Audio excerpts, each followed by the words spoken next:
Pemirsa, tersangka kasus dugaan pelecehan seksual Iwayan Agus Suwartama menyangkal semua tudingan miring yang diarahkan kepadanya. Ia berdalih melakukan tindakan nista itu atas dasar suka sama suka. Namun penyidik kemudian mengantongi fakta belakangan korban Agus terus bertambah hingga belasan orang termasuk anak di bawah umur.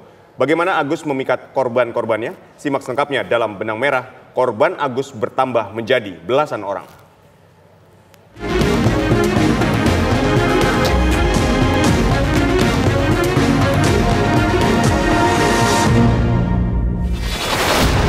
Coba logika, bagaimana saya memperkosa dua cewek, bahasa dia kan dua cewek, sedangkan satu cewek aja saya nggak bisa buka baju, buka celana.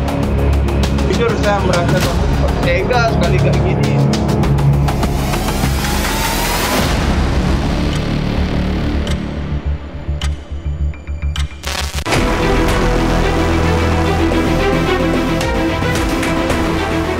Kejaksaan Tinggi Nusa Tenggara Barat menyatakan berkas perkara kasus pelecehan seksual yang menjerat Agus penyandang disabilitas asal Kota Mataram belum lengkap.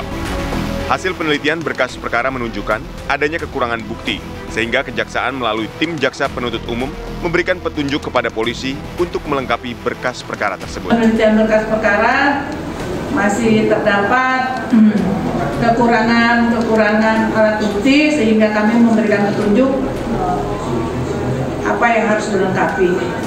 Kalau dari media ramai bahwa ada posko pengaduan terhadap korban-korban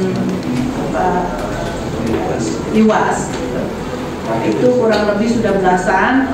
Namun demikian masih dalam berkas perkara karena dari awal itu yang pelapor baru satu dan ada 2 orang lagi yang menjadi korban, jadi baru ada 3. Agus, pria penyandang disabilitas yang ditetapkan sebagai tersangka kasus pelecehan seksual, menjalani pemeriksaan di Mapolda Nusa Tenggara Barat. Agus tiba di Mapolda Nusa Tenggara Barat bersama ibunya. Selain itu, Agus juga turut didampingi oleh kuasa hukum. Ini merupakan pemeriksaan pertama Agus setelah ditetapkan sebagai tersangka kasus tindak pidana kekerasan seksual. Agus menjalani pemeriksaan di Subdirektorat Remaja, Anak dan Wanita di Treskrimum Polda NTB. Pemeriksaan berlangsung selama beberapa jam dengan melibatkan pengacara dan pihak keluarga. Memang hari ini kita agendakan untuk melakukan tambahan pemeriksaan tambahan terhadap tersangka atas nama Agus. Jadi sampai saat ini pemeriksaan masih tetap berjalan, dan hari ini juga tersangka didampingi dengan pengacara yang baru hari ini, dan sudah kita terima surat kuasa pendampingan dari pengacara yang baru. Itu aja, karena pemeriksaan belum selesai, masih tahap proses pemeriksaan sampai saat ini. Terus untuk terkait dengan pemenuhan, salah satu kemarin kita sudah koordinasikan bahwa kita memperhatikan tersangka, salah satu bentuk adalah tahanan rumah. Sebenarnya ini merupakan bagian dari kami memperhatikan hak-haknya dari pelaku. Menteri Sosial Saifullah Yusuf bahkan turut hadir di lokasi pemeriksaan untuk memastikan hak tersangka sebagai penyandang disabilitas tetap terpenuhi. Tadi saya juga bertemu dengan pengacaranya Mas Agus. Saya tanya tentang proses yang dilalui, dan tentu pengacaranya menjelaskan dilayani dengan sangat baik dalam proses pemeriksaan ini. Hak-haknya dipenuhi, mulai yang menyangkut teknis, layanan-layanan yang diperlukan, maupun sampai juga tentu pelayanan medis, pelayanan psikis, yang semuanya itu tentu diperlukan pada saat proses pemeriksaan. Dengan begitu, saya yakin bahwa proses yang dilalui Mas Agus di Polda NTB ini dilakukan dengan suatu kehati-hatian, suatu ketelitian, tahap demi tahap. Dalam pemeriksaan selama beberapa jam tersebut, Agus tetap membantah bahwa ia telah memaksa korban untuk melakukan hubungan seksual seperti yang dituduhkan. Jumlah korban pelecehan seksual yang dilakukan Agus sudah bertambah menjadi 15 orang. Dari 15 orang tersebut, 7 korban sudah melapor secara resmi ke polisi, termasuk 2 diantaranya yang masih berusia anak di bawah umur.